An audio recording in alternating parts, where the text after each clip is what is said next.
ما امروز با صحبتی هر روزینه میکنیم برای عقل باور کنندن و اگر خوب میشد که این سوره می نوشتین برای ما میگم که مثلا از اون جمله دیسه گفتم که دفترچه میری بعضی سوره می نویسید و بگه میری بعد شما که سکوت کردید مشق روانی کردید به همون یه بار دفتر تمیک شوی میبینی که من چی نوشتم برای چی کار میکنیم برای که سلامتی بسیار چیز مهمه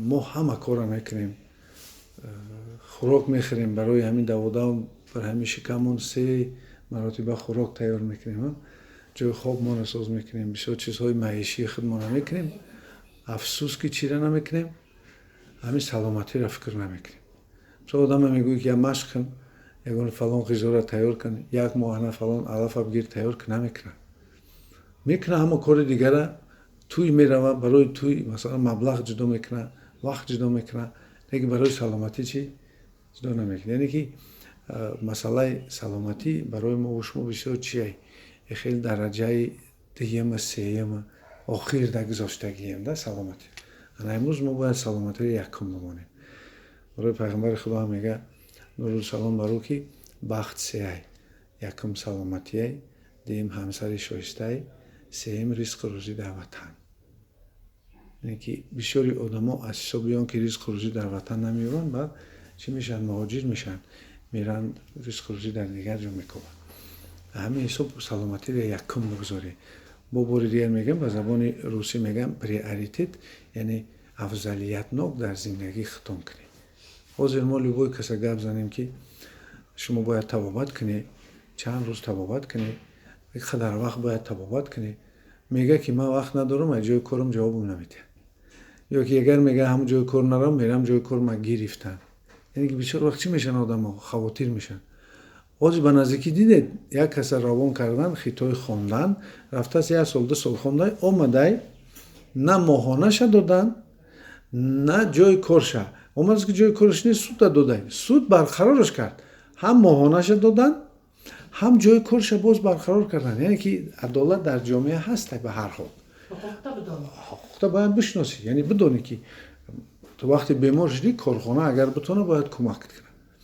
اگر نتونه باید ترا بلنیش بکشه بگه که خیلی برای چیکار کن برای تبابت کنه که وقت جدا کنه برای سلامتی چیه البته وقت جدا کنه همین حساب امروز ما یک بحثی میکنیم که ما عقل خودمون باور کنیم ذوق صحت بدن در خود بیدار کنیم برای ما با عقل میفهمونیم نگاه کنید عادی اگر ما و شما تبابت نکنیم با چی گرفتار میشیم نویشه با چی گرفتار میشیم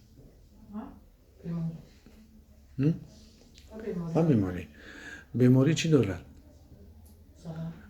اذیت داره عذاب داره مشکلی داره آدم عذاب میکشد ناراحت خودش بدبخت حساب میکند آدم وقتی عذاب کشید یا کنید صرف دارد مبلغ صرف میکند برای برقرار کردن مشکلی میارد به نزدیکای خود یک آهسته آهسته تورمه خانگی میشود زندان خانگی میشود آهسته آهسته برآمده نمیتونه بعد آهسته آهسته کاسه راحت میشود یکی آهسته آهسته بیماری رو بینید ما رو به کجا و آخرش چیست خدا نشان ندهد مرگ است ما امروز بدونیم که چیکار کردن ما نکن ما باید سلامتی را حاضر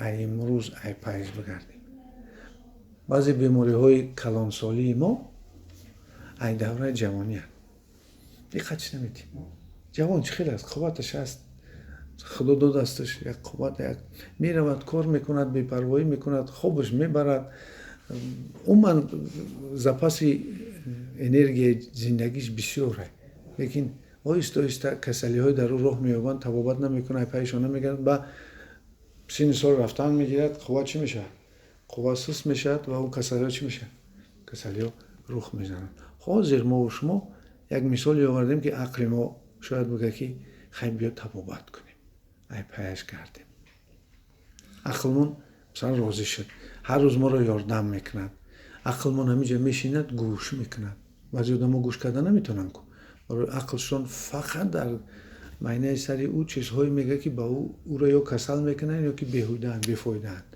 یا که میترساننش.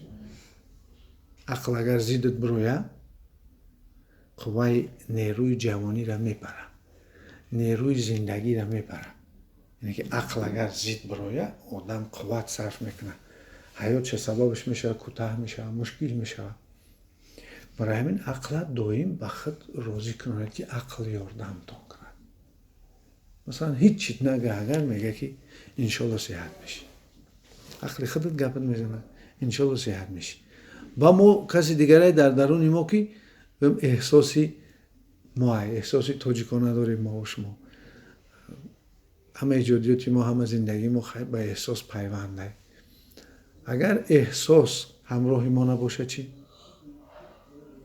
همین دل ما نفوره، دل من زیخ باشه، دل من تاجیکا میگن که دل بترسه، دل اگر غم داشته باشه، خفه باشه، مشکلی داشته باشه، نارضا باشه، میتونیم زندگی را خوب گذرونیم؟ نمیشه. برای همین دل کی راضی میکنه؟ عقل میفهمونش. اگر ما با عقل دل نخپیم، احساس نخپیم، ادریس اگر ما همین احساس مونه تاجیکا دلش میگن با عقل نخپیم نفهمانیم، نفس سیم چیزی در ما دویم احساس معین میکنه. یعنی امروز سری وقتت خشه نوسری چی؟ نسترینج نیست. او میگن که مردکوره همیشه کمش سیر که نسترینج چی میشه؟ نسترینج خوب میشه، یعنی تبش خوب میشه، وقتش خش میشه. نفس معین کننده احساس میشه. آدمی که تربیه نمیگیره، معرفت نمیگیره و یا نفس تبشه وقتشه دیگرگون میکنه. آدمی که تربیه میگیره عقلش دیگرگونش میکنه، احساسش عوض میکنه. برای ما اومدیم که امروز چکار کنیم؟ احساسمون رو چکار کنیم؟ احساسمون ما دیگر کنیم، نترسش کنیم، دلیلش بکنیم، مثلا باوریناکش کنیم، با امیدش کنیم، بخشندش کنیم، خرسندش کنیم، همدرد بیان کنندش کنیم، آدم ها را دلسوزش کنیم، باید دیگر دلسوز باشن. نفس چکار کنیم؟ شو قوای سخته.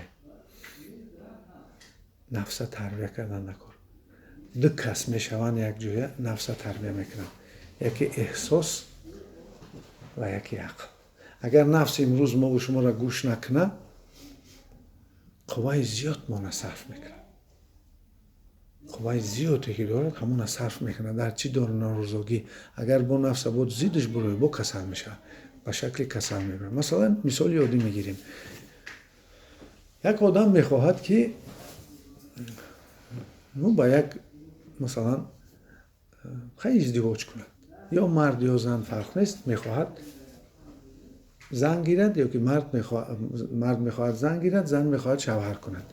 این طلبات نفسیه در درون آدم گذاشتگیه. ببینید سن سال رفتن میگیرد، بچه‌ها مثلا جوان میشوند، میبینیم که خوشرو میشوند، زیبا میشوند.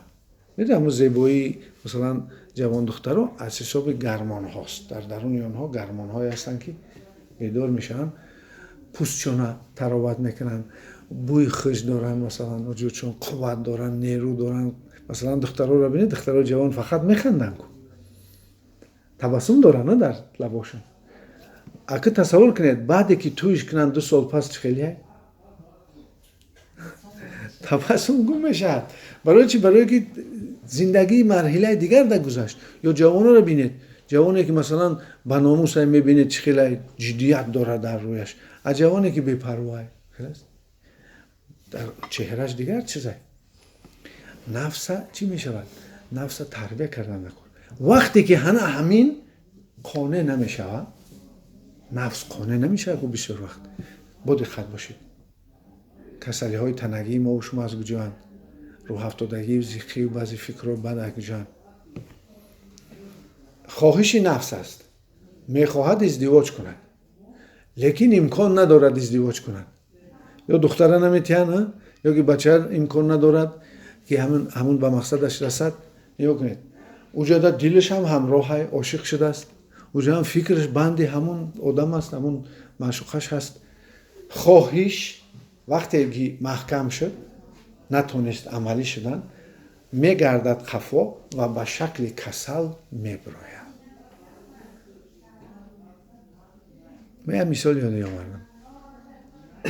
مثلا ما نارضاییم، معلومه گوش کنیم، ما نارضاییم، خیلی میشود زندگی ده که نارضا میشویم، همین نارضایت ما را گفتن نمیتونیم. فهمیدید مثلا بعضی ملت ها چه کسان میشن اگر سخت قپان میاد، وقتی که همین چیز ما را گفتن نتونستیم، وای میبراید خفا میرود و میبراید به شکل فشار بلندی، به شکل سردرد، به شکل یگون کسل دیگر. فهمیدید کسل ما کجا بودن؟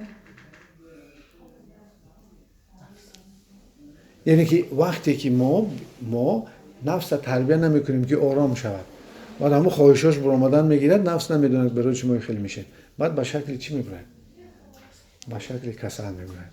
گرده درد، مثلا پسیخوسوماتیکا میگن یا بیماری را اعصاب عصب کسل شدن، تنه اعصاب عصب کسل. پسیخوسوماتیکا، پسیخیکا روان و سوماتیکا بدن تن. گرده اعصاب چی کسل میشد؟ بسیار وقت ما میدونیم که آب ما درشته، نمکش بسیاره، آب ما را از حساب نگروس که در گرده میشود و از مینی در کارش که نمک بسیار جدا میکند، همین قطعی چی میشد؟ آب ما کوهیست کو، همین قطعی نمک بسیار گرده میتواند که کسل شود. بسیار گرده تاجیک بینید نمک دارد، صحت هم باشه چی؟ نمک دارد. دویم پرابلم این میتواند که از حساب چی باشد؟ از حساب آدم سخنهای بد میگوید، همین جدا کلسا پیرگو میگن، محافظتی کلسایی که هر هوای میدرآمدگی را حفظ میکنه، همین قوتناکیش ایمونیتeti همینجا پس میشه، آدم میشود چی؟ آدم کسل میشود. گلو کسل کشید گرده را میزند. همینجا بیماری ها هستن که زهر میپرتویند و یا میرن گرده را سدکه هاش رو ویران میکنن. از سبب روانی گرده کسل جنجال عائلویه. ریشه جنسیت، ریشه عائله در گرده هست. مثلا رشک، آدم رشک می، بسیار زنها رشک دارن، میدونید پانکراتیت میشه. رشک سخت‌تر باشد، اوجه میتوند بیماری قند کند. برای چی بخیر است؟ مثلا زنها مردا اگر گویم مینوشن یا که استرس های بسیار دارن، میتونن که غدود زیر معده را تاثیر کنن. از زنها که نمینوشن لیکن کسل قند میشن، یعنی استرس و اذیت بسیار و مثلا رشک و همین چیزا پیدا میشد. برای مرکز رشک در معده سر همسایه مرکز نظارت غدود زیر معده هست. مثلا کینه دل کسل میکنن. برای چی؟ برای که هر زمانی که انسان همون مقصد چه به یاد میارد، رگچه های دل چی میشه؟ تنگ میشه. خفگی، رنجش جوهری درونی میکند. اینجا وقتی انسان رنجش میگیرد، رگچه های اینجا محکم میشن، همین غدود ساز کار نمیکنند. غضب آدم به ترس میارد. ما زندگی در عصبی میشیم، نزدیکای خودمون، کسای زیر دستمون مثلا فشار احساسیشون میره. بعد ما چی میشه؟ همون غضب به ما برمیگردد و چی میشه؟ ترس میده. البته یک عاملش این است، با عامل‌های دیگر هم دارد. ضرب‌سر و واقعه و حادثه‌های گوناگون و نارسایی بعضی دارو درمان‌هایی که در بدن ما هستند. با حیثیت امروز همین فهمیدید که شما باید هر روز خودتان باور کنید در صحت شدن. همین فهمیدید امروز؟ کی فهمید؟ هر روز ما باید باور کنیم و هر روز صحتی را ببینیم در خودمون. اگر هر روز شما کم ذره کسلی جمع کنید، کسلی چی میشه؟ بسیار میشه، کلان میشه. و اگر شما هر روز ذره صحتی جمع کنید چی میشه؟ صحت میشه. از چی من چیزم نقش شد، انا فلان چیزم نقش شد، من این کارم نمیتونستم باز تونستم، انا فلان کار خوابم خواب بینیم. انا یه آدم مرا در کوچه گفت پشت دیگرگون شده، چیکار کردی، چی کردی که خدر زیبا شدی، صحت شدی، سالم شدی، وقتت خوش است. اینا همش کم کم ذره ذره آدم اینا رو جمع میکنه. و ما و شما باید نیکبین باشیم. نیکبین میدونید چیست؟ ما آینده‌مون رو باید نیک ببینیم، صحت ببینیم، آینده‌تون در سر بسازه. ما همین کار امروز روزی در مشق روانیمون میکنیم. سوال دارید؟ یکون چیز اگر نفهمیدید مرا بگویید. سوال دارید ریز؟ باشه. جسور؟ سوال ندارید؟ در اوچه ایدریس؟ شما؟ سوال نه، همیشه اومدم برای من کشوزی تو برم همسرم گفتم که بعد میبینم چقدر خدا رو کشیدم اونجوری رفتم سوال خونه بزنم که همین گیردم من هر روز میمیرم من نمیبرم وقتی جمع کنم. آفرین. انا وقت همین سبب شدم پیش اومدم.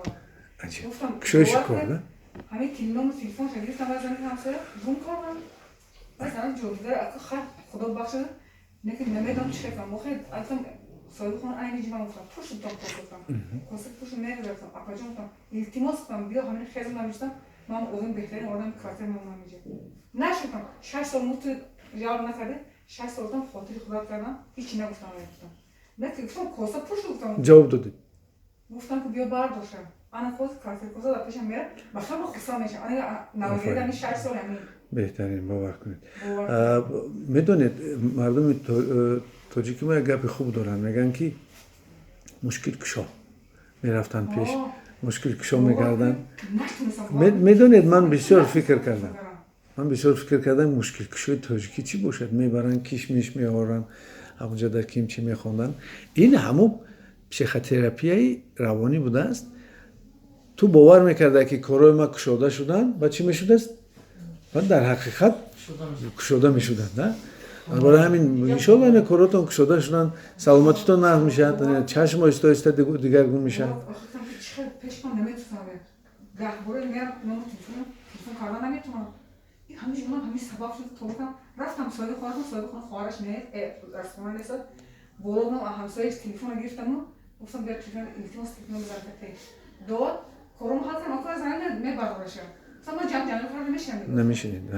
کسلی میشه چی در کار؟ یک اون گفته 10 تا یا اون میگفت نه چی جمع میشه؟